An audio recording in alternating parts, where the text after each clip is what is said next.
Hello and welcome to In Conversation. As India celebrates Azadi Ka Amrit Mahotsav, today we are in conversation with a distinguished member of the Indian diaspora, Professor Rajiv Shaw. He is a Japanese national of Indian origin, a professor at the Graduate School of Media and Governance at Kyoto University in Japan, and has worked with the United Nations on a range of subjects like disaster risk reduction in science and technology. In 2021, he was honored by the Government of India with the Pravasi Bharatiya Samman Award for his achievements in the field of education. Here's his story. Natural disasters and freak weather events like floods, cyclones and droughts have become more frequent and intense over time. Along with rising temperatures and longer summers, they are evidence of the unfolding impact of climate change. One person of Indian origin who has made innovation for disaster management and climate change adaptation his mission is Professor Rajiv Shaw. A Japanese national of Indian origin, Professor Shaw has been living in Japan since 1994. A professor in Graduate School of Media and Governance in Japan's Kyoto University, he is an expert in community-based disaster risk management, climate change adaptation, urban risk management, and disaster and environmental education. Professor Shaw has also played a key role in formulating global policy on them. He is currently the co-chair of the Asia Science Technology Academic Advisory Group and had earlier served as the chair of the United Nations Global Science Technology Advisory Group. He was also the executive director of the Integrated Research on Disaster Risk, a decade-long research program co-sponsored by the International Science Council and the United Nations Office for Disaster Risk Reduction. Professor Shaw co-founded a Delhi-based social entrepreneurship startup, Resilience Innovation Knowledge Academy. He is also the coordinating lead author of the Asia chapter of the 6th Assessment Report of the United Nations Intergovernmental Panel on Climate Change. Professor Shaw has also edited a book series on disaster risk reduction and published 53 books and over 400 academic papers and book chapters. In 2021, the Government of India honored him with the prestigious Pravasi Bharatiya Samman Award for his achievements in the education sector. The award is the highest honor conferred on overseas Indians by the President of India in recognition of their outstanding achievements. Professor Rajiv Shaw, a member of the vibrant Indian diaspora, continues to render his service to the cause of innovating smart solutions for a sustainable future. Welcome, Professor Shaw, to Doordarshan. Thank you. Thank you very much for having me. Namaskar. The pleasure is ours. The Government of India has honored you for your work in the field of education. You came to Japan as a student and you've been teaching there. Also, you have a distinguished career. Tell us about your story. Thank you. Actually, my story is not that colorful. I come from a very middle-class family. I was born in West Bengal, in Belur, which is popularly known as Belur Math, Ramakrishna Mission. And then my father used to live in Durgapur, so I was I did my schooling in Durgapur, which was an industrial city around 170 kilometers from Kolkata. And I went to normal Bengali medium school. And then after completing my 12th standard, then I went to the local Durgapur Government College and I opted for geology and did my master's in Allahabad University. And then I came to Japan for doing my PhD, especially starting my PhD actually in Japan. So yes, it's a very, very middle-class family, and my father used to run the bicycle. And the most fascinating time for me was that when my father will come back around 5 o'clock and I will have a chance to actually get that bicycle for around 1 hour to move around. Yeah, so that's my very simple story. But why did you choose Japan? Because in 1994, when you came to Japan from India, that was not a time when Japan was a natural choice for Indian students. That's a very good point, actually. Yeah. I was doing geology, which is the earth science, and I was doing lots of geochemical analysis. Like we used to go to the field, bring the rocks, and then doing lots of experiments on those rocks. And the type of the experiment and type of the analysis which I wanted to do, that time that equipment was not available in India. So that time there were mostly these three countries. One was Australia, one was US, and another one was Japan. And it just happened that I met my Japanese professor when I was a student in Allahabad University, and we did some field work together. That was in the year of 1990, 1991, and so on. And then we had a common interest. So he actually offered me the Japanese government scholarship, and he told that if you want to come for 1 year as an exchange student, you are most welcome and do the analysis. So I came to Japan initially for 1 year. It was, we did within 1 year lots of exciting experiments, lots of good papers we published. And then my professor also offered me that, why don't you continue your PhD here? And that's how actually my 1 year actually now became almost 27 years now in Japan. One trend that we see is that for Indian students, Japan is still not an attractive place to go to for higher studies. They still prefer the West for it. Why is that the case? Because the bilateral relationship between India and Japan is quite strong. Thank you. I think that's a very important point. When I came to Japan in 1994, it was a few hundreds of Indian students per year who used to come to Japan. After 27 years, it has increased, but not that much. It's only 3 to 4 times. Now we have around 1,200 to 1,500 students per year. But let me give you the statistics. Like if you think about the number of Indian students going to US, that's almost 100,000 plus to US. To China or Germany in the level of 10,000. So it's always the question, like even Japan has a very good education system, even we have a very good bilateral relation, why still it is 1/10 of the students who are going to China? I think that the awareness about Japan's educational excellency in India is still very, very low. People have a perception that in Japan, everything has to be in Japanese. So if I don't know the language, I'm possibly not fitting there. That was there when I came here almost 27, 30 years back. But now Japan is changing quite strongly. Now many universities, they provide education, even the undergraduate education, full in English. There are lots of new job opportunities in Japan. The only thing is that the Indian high school students or possibly Indian, the undergraduate students, they are not aware about this. And to bridge that gap, 2 years back, actually 2.5 years back, in my university, in Keio University, we have established the India-Japan Laboratory, very specifically to promote this bilateral relation, to attract even the high school students, little bit to come to Japan, stay for maybe a few weeks, try to understand the depth of the Japanese education. And it's not just the quality of the education, but it's a very important value system, I will say, which at least I have not seen in many other countries. So it's a very, very important value system which is rooted in the education, and that value and the cultural aspects also needs to be highlighted quite a bit. At a macro level, then, what needs to be done to bring a change here? Because if you look at the ancient cultural links between India and Japan, they were quite strong.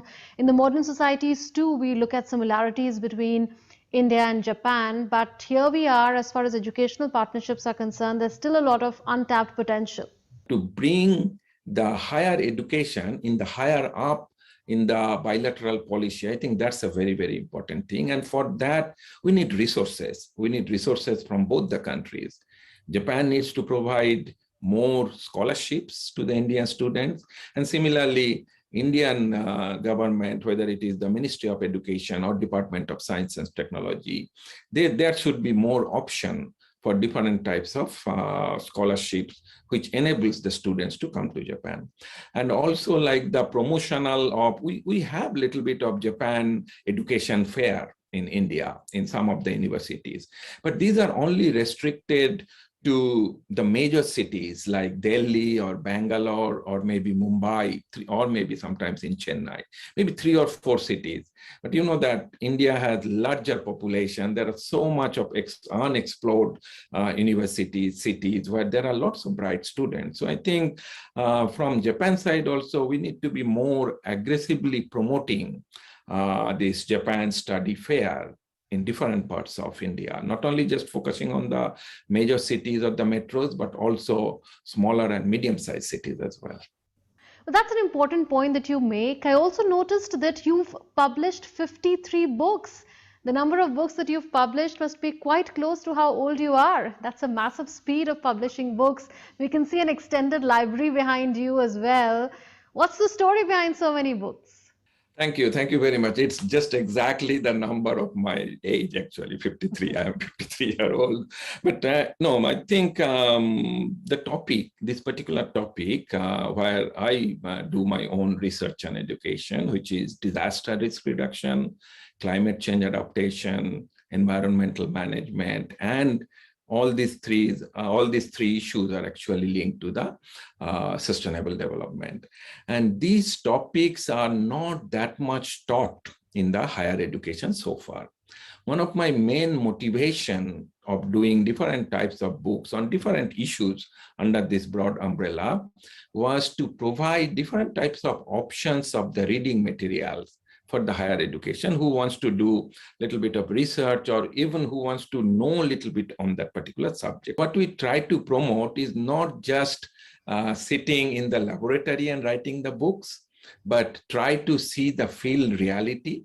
After the disasters, we try to visit different disaster hit areas, try to listen to the different types of stories of the affected communities, the non-government organizations, the local governments who have been working with them, and try to extract some of the lessons. So our books are very much linked to the field practices. And I strongly believe that in this whole field of disaster, climate change, sustainable development, knowing the field reality is extremely important. Since the subjects that you deal with and you've pointed them out are so relevant to today's times, and we look at an increasing number of disasters which are more intense than they used to be, is there a need for a regular flow of research scholars in these subjects and a greater need to have more R&D? 3 years back, I worked with some of the national institutes in India to develop what we call the Indian University Network for disaster risk reduction and climate change adaptation. And we made some sort of mapping that who are the universities who provide this type of knowledge products or this type of educational curriculum. And we found that close to almost 55 universities, north, south, east, west, central part of India, they have been doing this type of educational program, higher educational program. And there are 3 major categories of them.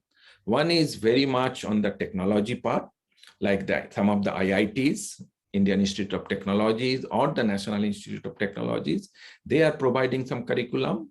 Then more on the social science or like the larger universities like the JNU, Jawaharlal Nehru University or Tata Institute of Social Science, who have been providing very specific courses, but that is more aligned to more on the social issues. So that's the category number 2. And then another one is that some of the management school, they are also providing some specific curriculum on the disaster risk reduction. So I think the basic background or basic platform has already been created. But what is required now is some sort of new innovative research. And there possibly we need little bit longer way to go. One of my dream actually is to foster the social innovation and the social entrepreneurship through research and development in the field of disaster risk reduction, climate change adaptation, and sustainable development. 3 years back, we also established a small startup in India called Resilience Innovation Knowledge Academy. And this is just a very young professionals group. So with KO University, with RICA, Resilience Innovation Knowledge Academy, we are working with many of the universities in India and try to foster what we call the incubation hub, where different discipline students, they can come together and try to address one social problem related to disaster risk reduction. It can be gender issue, it can be maybe water in the urban area, like we often see that when we have the hot summer, most of our cities have the water crisis. So how we can actually address that water issue a little bit more innovative way, more in a participatory way. We have the early warning system in the coastal area. So there are many different issues actually, but which needs a multidisciplinary approach. And that's what we are trying to do. And that's why possibly the new research development agenda for disaster risk reduction lies. It's interesting that you talk about a multidisciplinary approach, and you've outlined what higher educational institutions and startups in India are doing and can do. But is the new national education policy also something that has a refreshing perspective towards disaster management? And is there now necessary focus on a subject like this? If you look at the whole document, I think the whole concept of environment and sustainable development is very much embedded in the whole policy document. It actually starts with SDG 4, which is focusing on the holistic education. And when you talk about the education, ultimately, it is not just to know. And we often say that when you talk about this type of sustainable development education, there are three things. One is learning to know, then learning to do, and learning to be. If you see the national education policy, it has very nicely inculcated this whole flow from knowledge to action and then to be a better human being. So you say bringing knowledge to action is the key, and in that context, I would like to say that Prime Minister Narendra Modi launched the Coalition for Disaster Resilient Infrastructure in 2019 from the UN headquarters during the UN Climate Action Summit, and you've been associated with this initiative. How important is such an initiative for making infrastructure that is resilient to disaster risks? You see, of course, when we say a disaster risk, our first target is to save lives, people's lives, because no one can replace people's life.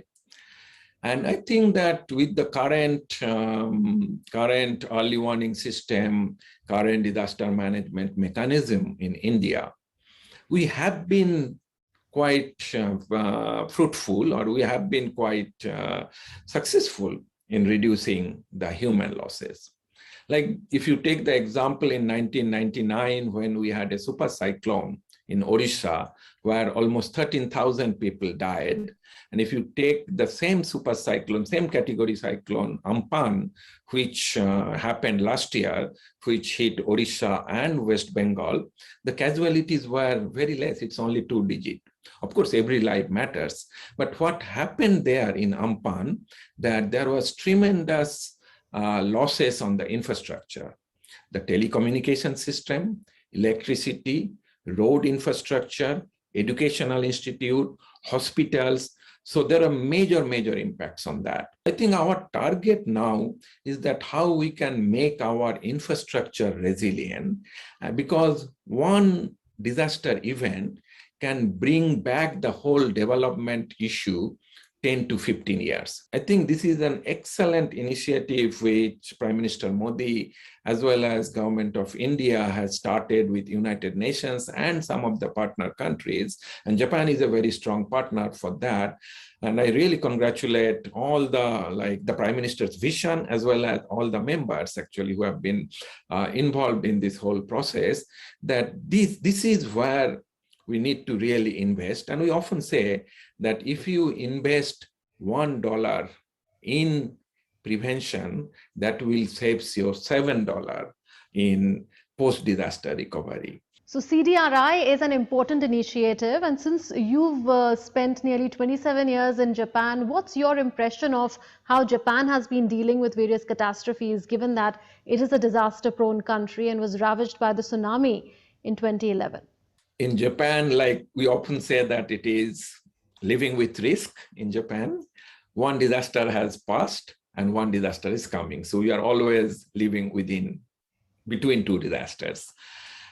Japan has developed, I think, on the infrastructure side, it has invested extremely, means very strongly, on different types of resilient infrastructure. It was interesting that when the tsunami comes, the bridges have been washed away, because this is a huge wave with lots of debris and all this type of thing. But within 2 weeks, the Ministry of Land, Infrastructure and Transport, which is the main ministry who looks after the infrastructure, they have put actually most of the makeshift bridge, and which become the vital connectivity between cities or between the coastal area and the inland area. Everywhere in Japan, whether it is the building, whether it is the power plant, or whether it is the highways, so there will be the sinking. There will be possibly some major cracks, but the services needs to be uninterrupted, or the interruption period should be very, very low. And that's the main concept of resilient infrastructure in Japan. You've authored the chapter on Asia in IPCC's 6th assessment report, and that is a major talking point. Tell us about the aspects that you bring out in your chapter. This particular report which has come out, it actually very categorically show or scientifically show that the climate change impacts are already happening. We have already more hot days, hot summer. We have also very erratic precipitation, means rainfall. We have lots of landslides.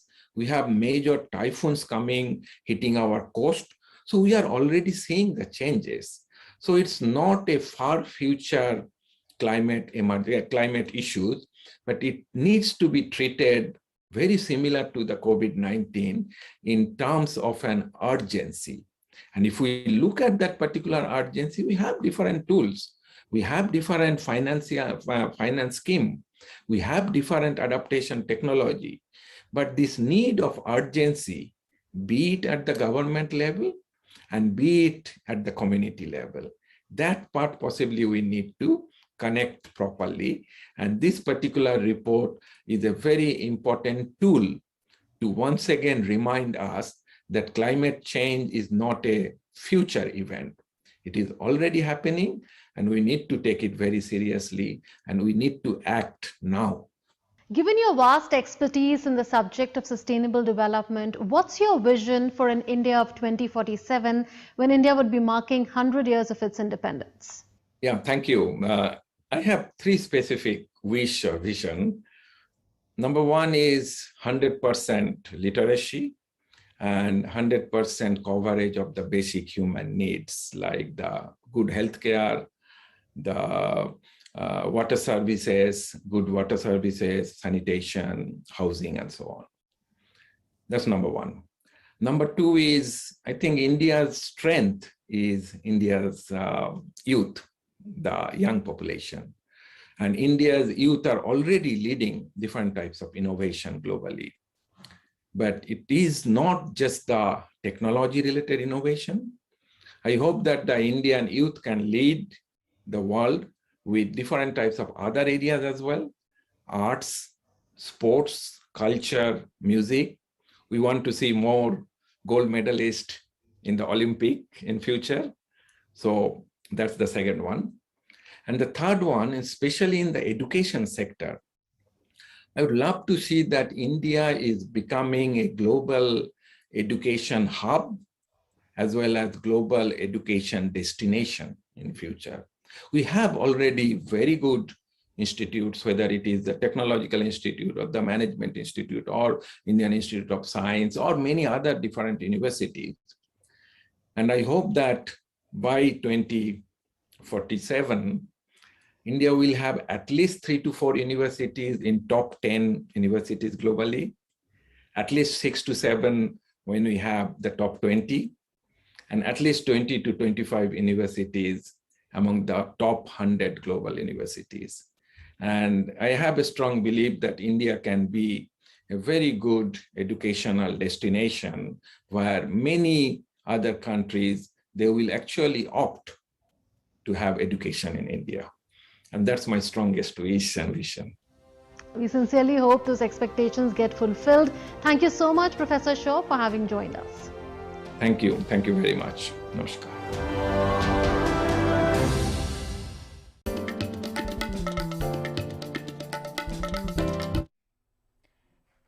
Good evening. You're watching the